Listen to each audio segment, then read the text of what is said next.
Зима, мороз, річка Стир. 9-річна Леся стоїть біля ополонки, спостерігає за водохрещем. Довго стоїть, мокне, мерзне. Звичайна застуда, так думали всі. Але за кілька днів починається страшний біль у нозі. Біль, який більше не зникне. Привіт! Ви на каналі Історії з Кері. І сьогодні ми поговоримо про жінку, яка випередила свій час і довела. Сила – це не про м'язи, а про дух. І це Леся Українка. Це історія про дівчинку, яка народилася у містечку Новоград-Волинський, нині Звягель, Житомирська область, і стала однією з найвидатніших постатей української літератури. Уявіть собі, морозний лютневий день 1871 року. В родині Косичів лунає перший крик новонародженої дівчинки. Її назвали Ларисою. Вона стала другою дитиною в сім'ї після свого старшого брата Михайлика. Різниця між ними була зовсім маленька. Можна сказати, що Олена Пчілка не встигла як слід відновитися після перших пологів, як знову завагітніла. І, схоже, це неабияк вплинуло на її здоров'я. Мати Лесі була виснажена як фізично, так і морально. Тому доглядати за Лесею взявся її батько Петро Косич. Не без допомоги няні, звісно. А тим часом Олена Пчілка поїхала відновлювати здоров'я. Саме тому Петра Косича жартома називають першим татом у декреті в українській історії. А ще через це Леся з самого народження була на штучному вигодовуванні, пила розведене коров'яче молоко. І тут є один сумний, хоч і цікавий момент. Існує теорія, що корова могла бути хворою на туберкульоз. В організм Лесі таким чином потрапила інфекція. Спершу вона ніяк себе не проявляла, але згодом, коли дівчинці виповнилось 9, хвороба дала про себе знати у вигляді туберкульозу кісток. Але наголошую, що це лише одна із версій, і ми ще обов'язково до цього повернемось. А поки хочу краще вас познайомити з батьками Лесі Українки. Ольга Драгоманова-Косич, відома як Олена Пчілка, була дворянкою за походженням, освіченою жінкою, письменницею та громадською діячкою. Сестрою відомого письменника Михайла Драгоманова. А батько Петро Косич мав звання дійсного статського радника, що відповідало чинові генерал-майора в армії. Тому, якщо ви уявляли собі Лесю Українку як нещасну, хвору жінку, яка жила дуже бідно, то ви були далекі від правди. Родина Косичів була досить заможною. Петро Косич зробив успішну кар'єру та займав високі посади. Він отримував солідну зарплатню – 2500 рублів, що на той час були величезними грошима. Косичі володіли маєтками в 3 губерніях та будинком у Києві. Мали власне господарство, вони вирощували зернові культури, тримали елітну худобу. Біля садиби у них був великий двір з усім необхідним для сільського життя, але справжньою гордістю був сад. Петро Косич постійно замовляв нові сорти дерев, які вони саджали разом з дітьми. У Лесі була тополя, у Миколи ялина, а у Ізидори груша, яка росте і досі. Родина Косичів була дуже гостинною та часто приймала в себе гостей. Недарма Ізидора Косич згадувала: «Легше сказати, хто в нас не був, ніж хто був». Маленька Лариса росла у справжньому інтелектуальному гнізді. У будинку, де постійно звучала українська мова, де проводились літературні вечори, де діти змалку вчилися грати на фортепіано та вивчали іноземні мови. До речі, знаєте, в якому віці Леся навчилася читати? В 4 роки, а в 5 років вона вже впевнено писала. У родині Косичів було 6 дітей, і всі вони здобували початкову домашню освіту. Мати Олена Пчілка особисто складала програму навчання.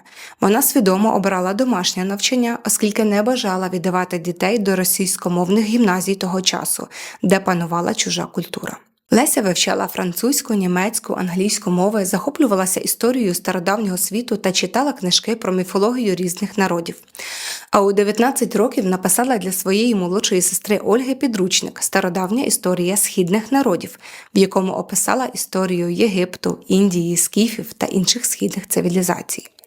Що ще більш вражає, так це те, що маленька Лариса була надзвичайно музично обдарованою. Вона годинами могла сидіти за фортепіано, і всі пророкували їй кар'єру піаністки. Вона виконувала твори Бетховена, Шуберта, Моцарта та українського композитора Миколи Лисенка. Проте доля розпорядилася інакше. Січень 1881 року. Морозний день. Річка Стир. На водохрещі зібрався натовп людей. Серед них 9-річна Лариса Косич із братом Михайлом. Діти стояли біля води, спостерігаючи за обрядом. але натовп не давав їм відійти. Леся довго стояла, промочивши ноги в крижаній воді, а коли нарешті вибралася, вже сильно замерзла. Спочатку ніхто не звернув уваги на застуду, здавалося, що це просто дрібниця. Але через кілька днів Леся почала страждати на біль у нозі. Час минав, а біль тільки посилювався. Родина стривожилася. Лікарі, хоч і не одразу, але поставили невблаганий діагноз – туберкульоз кісток. Це означало довгі роки страждань, складного лікування та постійного болю. Це ще одна версія того, як саме захворіла Леся Українка. Визначити, яка з версій правдива, наразі неможливо, тут думки розходяться. Але одне відомо точно – ця хвороба назавжди змінила її подальшу долю. У 13 через прогресування хвороби їй довелося перенести операцію, під час якої видалили уражені кістки лівої руки. Це призвело до порушення функцій кисті та змусило її відмовитися від занять музикою. Мені часто здається, що з мене вийшов би далеко кращий музика, ніж поет, зізнавалася Леся Українка в листі до Михайла Драгоманова. До речі, саме Михайло Драгоманов познайомив свою сестру Олену Пчілку з Петром Косачем. Він був старшим за Ольгу на 7 років, але це не завадило їм закохатися і створити сім'ю. Їх об'єднувала любов до української культури, освіти і національних традицій. У 1876 році Олена Пчілка разом із дітьми поїхала до Києва, щоб попрощатися з Михайлом Драгомановим. Імперська влада переслідувала його за проукраїнські погляди, і він був змушений емігрувати до Болгарії. Його ідеї стали важливими для Лесі, і навіть на відстані вони підтримували тісний зв'язок через листи. До речі, того ж року родина відпочивала в селі Жабориці. Саме тут маленька Леся вперше почула легенду про мавку. Українська міфологія настільки її зачарувала, що згодом надихнула на створення відомої драми «Лісова пісня». А от перший вірш вона написала у 9 років. Він називався «Надія» та був присвячений її тітці Олені Косач. У 1879 році Олену заарештували за підозрою в замаху на шефа жандармів Дрентельна. Її заслали до Сибіру, що стало великим ударом для всієї родини. Для Лесі це ж була особиста трагедія. Тітка Єля доглядала її в дитинстві, зокрема і коли батьки Лесі поїхали на всесвітню виставку до Парижа. І це ще одна подія, яка вплинула на долю Косачів. Після повернення з Парижа у 1878 році батька Лесі перевели на роботу до Луцька, формально за службовими обставинами, а насправді через його українофільство та зустріч із Драгомановим за кордоном. Батька нашого переведено з обжитого місця, щоб покарати за його українофільство та за побачення під час подорожі до Парижа на виставку 1878 року з емігрантом, батьковим другом, а материним братом Михайлом Петровичем Драгомановим. Саме в Луцьку, вважається, Леся застудилася на водохрещі, що стало початком її боротьби з недугою. Але довго тут родина не затрималася. У 1882 році вони переїхали до села Колодяжне, яке стало їхнім справжнім домом. Колодяжне було особливим місцем для Лесі. Тут вона могла спокійно писати, творити і навчатися. Проте хвороба прогресувала. Біль, лікування, іноді навіть милиці – усе це стало частиною її життя. Але замість того, щоб зневіритися, вона переносила всю свою енергію в літературу. У 1884 році її вірш «Конвалія» надрукували у львівському журналі «Зоря». Це було її перше визнання, яке ще більше підштовхнуло Лесю до творчості. До речі, саме в цей період з'явився псевдонім Леся Українка. Дехто пов'язує це з псевдонімом Драгоманова – українець. Але, ймовірніше, Леся хотіла підкреслити, що вона українська письменниця. Адже через російську цензуру до 1904 року вона видавалася лише в Австрійській імперії, на Галичині. До речі, видання перших збірок фінансував її батько. Зокрема, поетична збірка «На крилах пісень» була видана в 1893 року у Львові коштом родини, а в підготовці до друку брав участь сам Іван Франко. Саме в цей період Леся формує свій стиль – символічний, міфологічний, сповнений духу боротьби. Вона не лише пише, а й перекладає європейських класиків – Гейне, Байрона, знайомлячи українців із західною літературою. Протягом усього цього часу вона веде постійну боротьбу з хворобою. Батьки прагнули знайти для неї найкращий клімат, тому родина часто їздила на лікування до Криму, Болгарії, Німеччини, Італії та навіть Єгипту. Теплий клімат справді допомагав, і хвороба на певний час відступала. У кожній поїздці вона не лише лікувалась, а й відкривала для себе нові світи. Наприклад, у Берліні вона була в захваті від міської інфраструктури. Уявіть, залізничні колії над дахами будинків, нічне місто, сповне світла і руху, магазини, кав'ярні. Усе пульсувало життям. А в Італії, в Сан-Ремо, її зачарувала природа. Цілий рік там цвели живоплоти, море завжди поруч. Леся навіть надсилала звідти фіалки до Києва на Новий рік. Уявіть собі шматочок італійської весни взимку для найдорожчих. А от в період перебування у Берліні Леся вперше написала лист до Ольги Кобилянської. Вона була захоплена її творчістю, особливо твором Лореляй, і звернулася до неї так: «Дорога і шановна товаришко». Це стало початком особливої дружби. Їхнє спілкування тривало 14 років, з 1899 року по 1913, і включало 59 листів. 55 від Лесі Українки та лише 4 у відповідь від Ольги.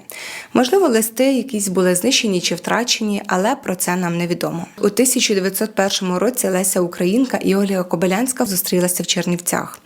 Леся приїхала до Ольги, шукаючи розради після трагічної втрати близького друга Сергія Мержинського. До речі, в той самий час її подруга Ольга переживає теж непрості часи. Вона все більше почувається засмученою через свої почуття до Осипа Маковея, якому давно симпатизує. Втрата важливої людини для Лесі, а також страх перед розривом з Маковеєм створюють фон, на якому між ними з'являється особлива довіра. Одного разу вони запрошують Маковея, якого між собою називають медведем, на вечір під циганську музику, і підписуються іменами «Хтось і ще хтось». Леся Українка у листах до Ольги намагається заспокоїти подругу, коли та сумнівається в тому, що, зробивши перший крок у стосунках з Маковеєм, вона могла би виглядати приниженою. Леся переконувала Кобилянську, що немає нічого поганого в тому, щоб жінка першою відкрила свої почуття до чоловіка, що це навіть відважно і чесно. І цей лист, мабуть, надихнув Ольгу на те, щоб зробити такий же крок і фактично запропонувати себе Маковеєві. Багато хто вважає, що стосунки Лесі Українки з Ольгою Кобилянською мали інтимний характер. Звісно, їхні листи переповнені писливими словами, але чи можна це назвати коханням? Думаю, таке тлумачення дещо перебільшене. В їхньому спілкуванні було багато емоційної глибини та підтримки, але це скоріше була сильна дружба, ніж романтичні відносини, адже здебільшого вони якраз ділилися переживаннями, пов'язаними з чоловіками. Разом обговорювали свої нещасливі любовні історії. До того ж, Леся Українка неодноразово закохувалася в чоловіків, і кожен з них залишив свій відбиток на її житті та в емоційному стані. Літо 1886 року. Маєток у Колодяжному. Йому 18, їй 15. Леся соромиться милиць, а він тактовний, делікатний, ніби й не помічає цього. Перше кохання Лесі – Максим Славінський.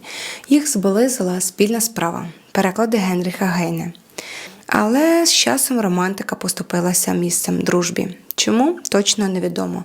Кажуть, Олена Пчілка не надто любила Максима, називаючи його лінтюгою. Але чи могла вона зупинити свою вперту доньку? Навряд.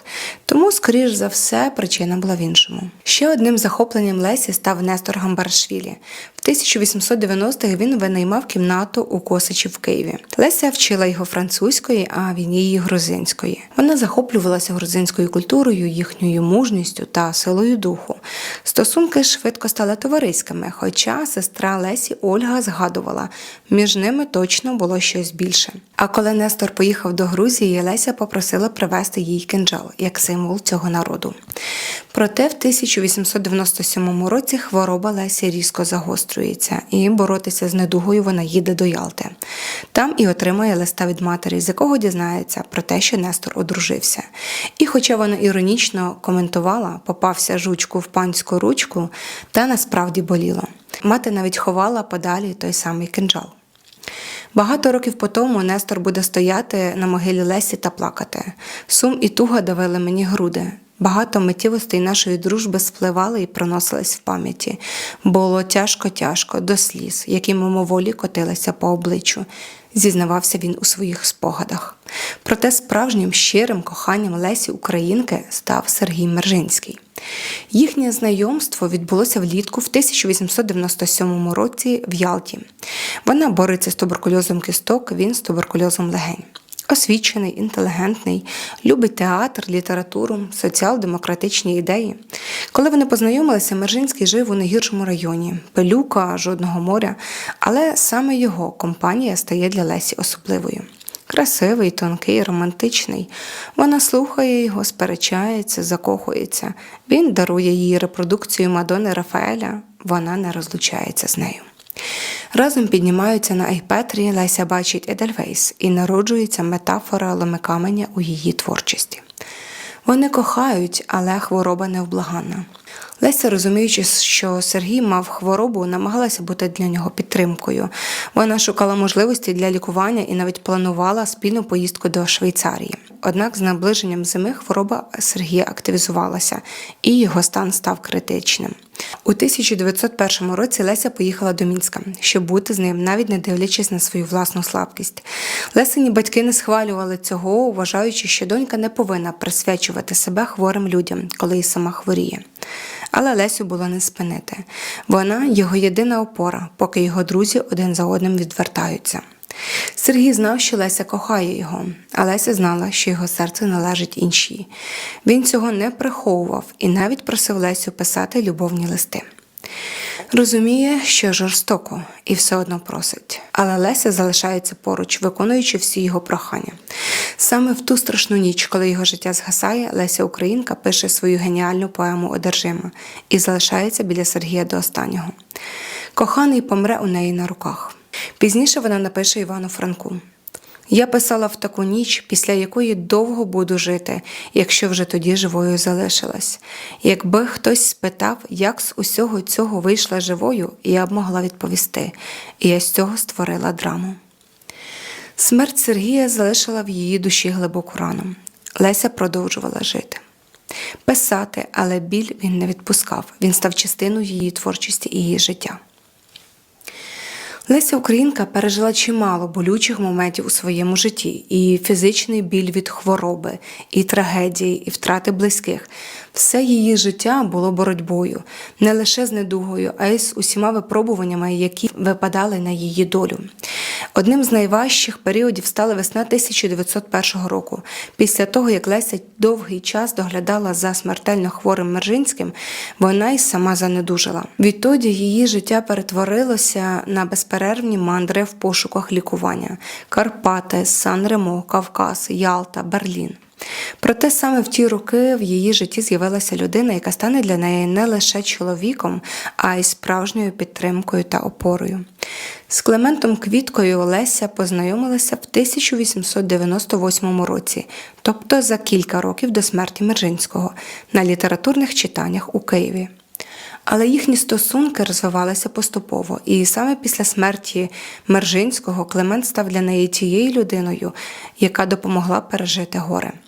А коли у 1903 році не стало її брата Михайла, Квітка знову був поруч, як найвірніша опора. Їхні стосунки справді не були переповнені пристрастю, але їх поєднувало щось більш глибоке. Вона називала його Квіточка або Кльоня. Вони були справді дуже різними. Вона захоплювалась давньоєгипетською поезією, а він довіряв лише математичним розрахункам. Але незважаючи на різницю в характерах, між ними була гармонія. Леся завжди вважала, що справжнє кохання – це самопожертва. І саме це вона показала, коли допомогла Клементу вилікуватися від туберкульозу. Коли йому стало гірше, вони відправилися до Криму. Леся наполягла на переїзді і була права. М'який клімат Криму та активне лікування допомогли Квітці, і його стан покращився, кровохаркання припинилося. Чи то доля, чи збіг обставин, але два найважливіших чоловіка в її житті, і Мержинський, і Квітка, хворіли на туберкульоз, як і вона сама. Клініка, санаторії та тривалі поїздки стали частиною їхнього життя. Але навіть в таких умовах вони знаходили час для спільних моментів. Вони разом працювали над зібранням фольклору. Зокрема, на кошти подружжя організовано етнографічну експедицію Філарета Колеси, у ході якої зроблено одні з перших аудіозаписів кобзарів. Вони обоє захоплювалися музикою. Леся навіть перестала грати на фортепіано, бо соромилась своєї гри. Вона вважала, що він куди талановитіший музикант, ніж вона сама. У ці роки Леся пише багато нових творів, зокрема поему «Айша та Мохамед», а також драматичну поему «На руїнах», яка пізніше вийде у альманасі «З неволі» для допомоги політичним засланцям. Взагалі починалось все не так добре. Коли про їхній роман з Квіткою тільки стало відомо, Леся переживала переполох у родині. Олена Пчілка, її мати, вважала, що Климент одружився з Лесею лише заради грошей і презирливо називала його жебраком. Навіть пригрозила Лесі позбавити її спадщини, якщо пара буде продовжувати жити разом. А до одруження вони жили в цивільному шлюбі, що на той час було неприпустимо. Мати Лесі все одно наполягала на офіційному шлюбі, хоча і не любила Квітку. Під тиском матері та суспільства Леся погодилася на вінчання, хоча особисто вона ставилася до цього критично. У листі до сестри Ольги вона писала: «У мене з мамою чимало було принципіальних і непринципіальних розмов на тему про шлюб, вінчання, і тоді було з її боку маса сліз, ридання, прикрих і виразливих речей. Часом цілі ночі проходили так, що бодай не згадувати». Врешті-решт, в 1907 році Леся Українка та Климент Квітка повінчалися у Вознесенській церкві на Деміївці в Києві. Про це Леся написала матері листа: «Справа скінчена, ми звінчались сьогодні в першій годині дня». Леся все ж скорилася перед волею матері щодо шлюбу, але свого ставлення до чоловіка не змінила.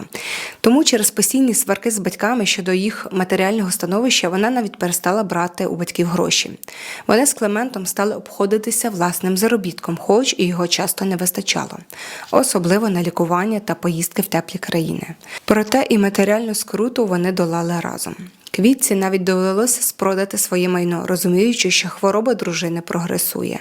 Незадовго до смерті Леся Українка писала: «Кльоня мусив віддати за долги зненацька 100 рублів, так що з його платні лишилось всього 10 рублів. Тим часом треба платити за квартиру, треба їсти, пити та ще й хоч трохи ліків купувати, бо я не здужаю. Речі продовжуємо продавати, але не завжди на них є покупці». На виручені суми Леся лікувалася в Європі у найкращих лікарів, але хвороба продовжувала прогресувати. Починаючи з 1907 року у Лесі з'являються тривожні симптоми. Цього разу це туберкульоз нирок. Щоб покращити своє здоров'я, вона кілька зим проводить у Єгипті. Тамтешній клімат таки стримав хворобу, але, на жаль, не зупинив її. Згодом рідні перевезли Лесю до гірського курорту Сурамі. Лікарі радили тікати з задушливого Кутаїсі. У горах їй стало трохи легше. Вона щодня виходила на балкон, милувалась краєвидом, як згадувала її сестра Ізидора. Але то були її останні дні. Всяка їжа їй до того спротивилася, що при всій Лесиній силі волі вона ледве могла себе змусити щось випити. І єдине, що вона могла без огиди їсти, це морозиво з ожини. На щастя, навколо нашого мешкання в горах було цієї ягоди багато. Я збирала її і робила Лесі морозиво. Наприкінці місяця, коли поетеса вже не могла навіть їсти, стало зрозуміло остаточно – дні поетеси лічені. Мати попросила сестру Ольгу не приїздити, але Климент Квітка відправив телеграму з проханням терміново їхати і обіцяв покрити усі витрати у разі, якщо її звільнять. Та Ольга вже була в дорозі. Леся чекала її з надією і питала, коли приїде Ліля. Саме так її називали в родині. Але на світанку, коли потяг прибув до Сурамі, було вже пізно. Очі Лесі закрила мати. Леся Українка померла в 1913 році на гірському курорті Сурамі. Їй було 42. Біля її ліжка були мама, Климент і її сестра Ісидора. Серце поетеси перестало битися між першою та другою годинами ночі. Її поховали на Байковому кладовищі в Києві, і до її могили прийшло багато людей, щоб віддати шану. Квітка важко переживав смерть дружини, та на похоронах, коли вже всі розійшлися, він ще довго стояв над її могилою, вбитий горем.